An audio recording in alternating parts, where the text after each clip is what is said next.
బంగారం బ్యాంకులు ఇతర ప్రైవేటు సంస్థల్లో ఉన్న విడిపించి కొనబడును. కొమ్మూరి గోల్డ్ ఆంధ్ర మరియు తెలంగాణ.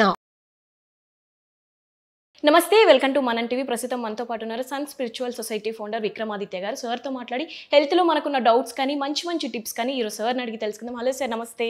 సూర్యోస్మితల్లి సార్, షుగర్ వ్యాధి సో చాలా పెద్ద ప్రాబ్లం అయిపోయింది సార్ ఇది. సో ఇంట్లో ప్రతి ఒక్క పేషెంట్ చూస్తున్నాం షుగర్ వ్యాధి. అయితే ఏ ఏజ్ నుంచి స్టార్ట్ అవుతుంది అంటారు సార్? దీన్ని మనం ఎలా తగ్గించుకోవాలి? ఇంట్లో చిట్కాలు కానీ అది ఎలా ఉన్నాయంటారు? వెజిటేబుల్ థెరపీ ద్వారా ఎలా తగ్గించుకోవాలి?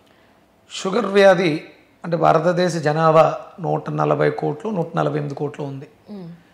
దీని గురించి ఒక యుద్ధం చేశారు ఒక పెద్ద ఆయన, వాగ్భటుడి శిష్యులు రాజీవ్ దీక్షిత్ గారని. భారతదేశాన్ని షుగర్ రహిత దేశంగా చెయ్యాలని సంకల్పించుకున్నారు. మన దురదృష్టం 2007లో ఆయన ఒక యాక్సిడెంట్కి గురై చనిపోవడం జరిగింది, మరణించడం జరిగింది.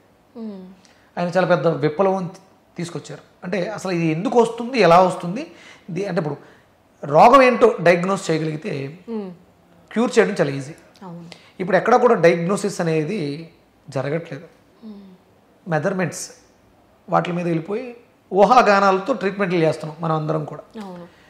మీకు ఇలా ఉందా, ఓకే, ఈ పాటించండి. అసలు దానికి ముఖ్యమైనటువంటి మూలం ఏంటి అనేది అక్కడ చూడట్లేదు. దీని మీద చాలా పెద్ద యుద్ధమే చేశాడు ఆయన పాపం. నేను ఈ ఫీల్డ్ ఎంచుకోవడానికి ముందు అంటే నేను అనుకోకుండా ఇక్కడికి వచ్చాను ఈ స్థితి. ఒక వెజిటేబుల్ థెరపిస్ట్గా అంటే నేను బేసిక్గా నేను ప్రాణిక్ హీలింగ్ ప్రాక్టీస్నాను. ప్రాణిక్ హీలింగ్, ప్రాణశక్తితో హీల్ చేయటం అనే దాన్ని నేర్చుకున్నాను నాకున్నటువంటి సమస్యల్ని సాల్వ్ చేసుకోవడానికి.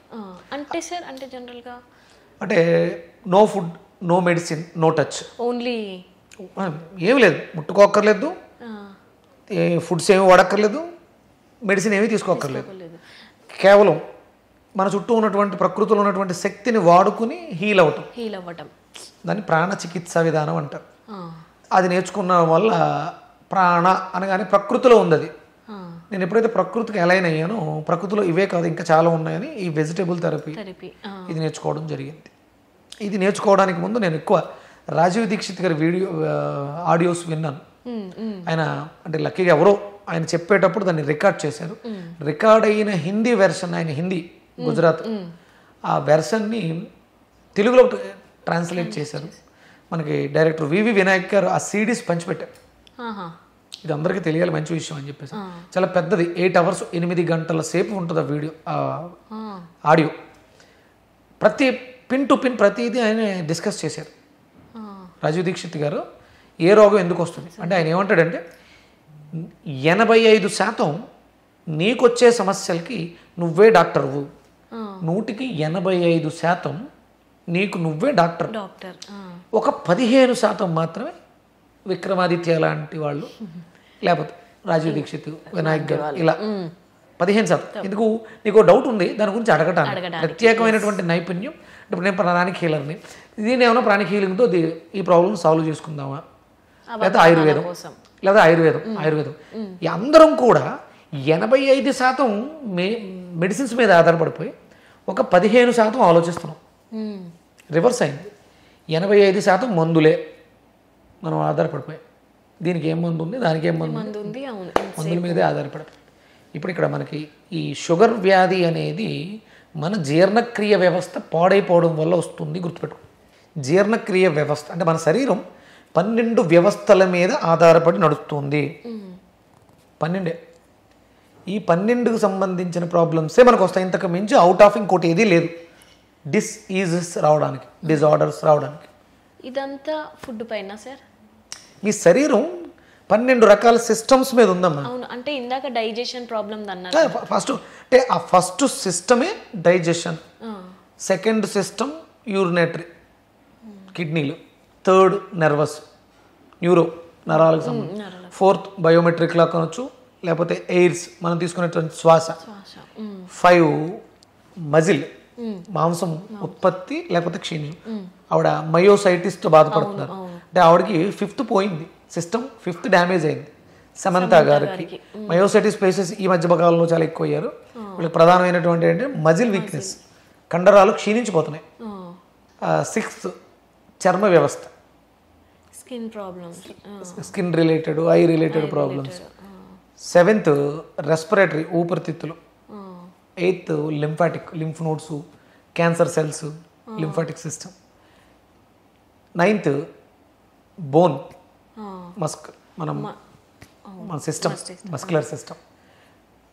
10th hormonal imbalance, hormones. 11th exocrine glands, మనం తీసుకునే పదార్థంలో ఉండేటువంటి క్వాలిటీస్ ఏంటి, ఇది మనం దేన్ని తీసుకోవాలి, దేన్ని ఎలిమినేట్ చేయాలనేది ఇక్కడ నోట్లో జరుగుతుంది ఆ వ్యవస్థ. వీటిలన్నిటిని సర్క్యులేటరీ సిస్టమ్ ద్వారా పంప్ చేయటం. సర్క్యులేటరీ సిస్టమ్ మీద ఆధారపడే ఆర్గాన్ ఏంటి? హార్ట్. అంటే గుండె నొప్పి వస్తుందంటే ఈ సిస్టమ్ పోయింది. ఆస్మా వచ్చింది, లేకపోతే లంగ్ క్యాన్సర్ వచ్చింది, రెస్పిరేటరీ పోయింది, 7th సిస్టమ్ పోయింది, యూరిన్ రావట్లేదు, లేకపోతే బ్లడ్ ఫిల్టర్ చేయట్లేదు, క్రియాటిన్ పెరిగిపోయింది, 2nd సిస్టమ్ యూరినేటరీ సిస్టమ్ పోయింది, సప్లై సరిగ్గా వెళ్తలేదు, నరాలు అంటే పక్షవాతం వచ్చింది, న్యూరో,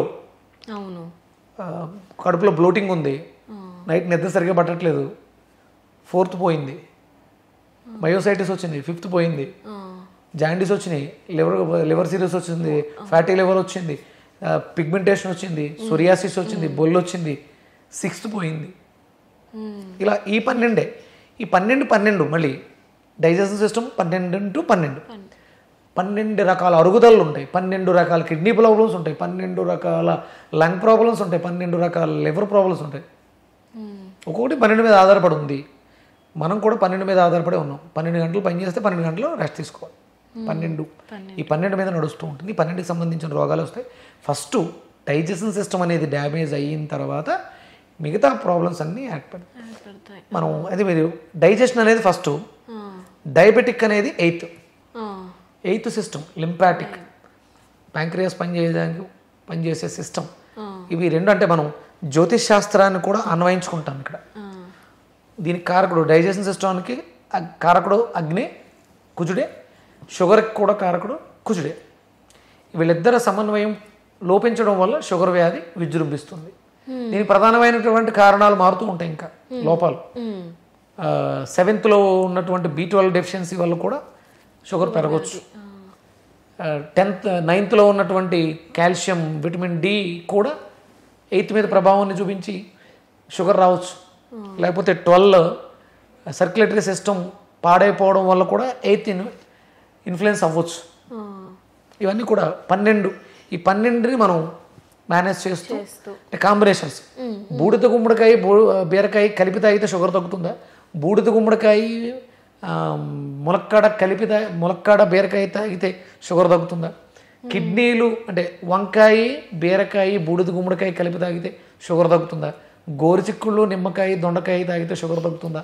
కాంబినేషన్స్ మనిషికి మారుతూ ఉంటాయి. ఆయన యొక్క జీవన విధానం మీద ఆధారపడి. షుగర్ రావడానికి ప్రధానమైనటువంటి కారణం రక్తం కలుషితం అవడం. మనం ముందు ఎపిసోడ్లో మాట్లాడుకున్నట్టు ఏ రోగం వచ్చినా ఫస్ట్ బ్లడ్, అందుకని రక్తాన్ని శుద్ధం చేయాలి. అంటే 8th అనేది ఇంపార్టెంట్. బీరకాయ అనేది బ్లడ్ క్లెన్జరు, ఇన్ఫెక్షన్స్ తగ్గిస్తుంది.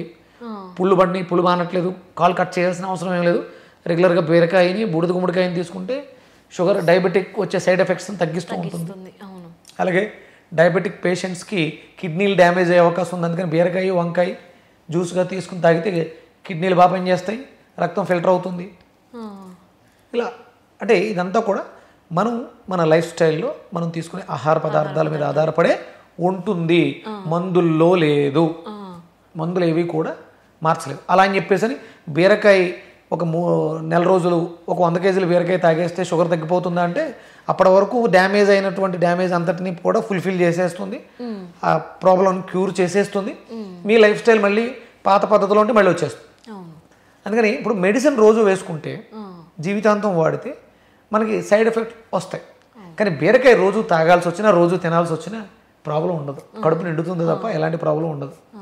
అందుకని ఆహార పదార్థాలు ఔషధాలుగా చేసుకుని బీరకాయలు, బెండకాయలు, దొండకాయలు రాకన ముందు నుంచే precaution is the better than cure. మనం వీటిని వాడుకుంటూ ఉంటే షుగర్ తెచ్చుకోవాల్సిన అవసరం లేదు, ఆర్గాన్స్ని పాడు చేసుకోవాల్సిన అవసరం అంతకన్నా లేదు.